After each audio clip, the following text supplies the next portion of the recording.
সম্মানিত দর্শকবৃন্দ, স্টারবাকস আপনারা জানেন পৃথিবীর সবচেয়ে দামি কফিগুলোর মধ্যে একটি। এটির প্রতিষ্ঠাতা আমেরিকা।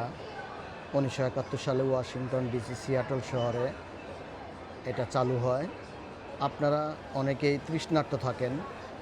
বড় বড় শপিং মল কিংবা এয়ারপোর্টে আপনারা যদি যান, একটা পানি কিনতে অনেক টাকা লাগে। আপনি একটা নিনজা টেকনিক অ্যাপ্লাই করতে পারেন। স্টারবাকসে যাবেন, একটা কুকিজ কিনবেন কিংবা একটা কফি খাবেন, সাথে বলবেন যে আমাকে একটু ওয়ার্ম ওয়াটার দাও, মানে একটু হালকা গরম পানি দাও। তো তারা আপনাকে হালকা গরম পানি দিবে।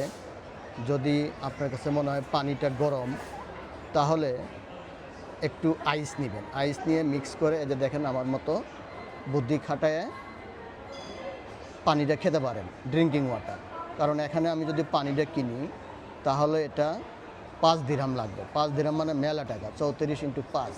তা আমি বলেছি যে আমাকে একটা কফি দাও, এটা ক্যাপাচিনো 18 দিরহাম, আমাকে সাথে ওয়ার্ম ওয়াটার দাও, ফ্রি অফ কস্টে।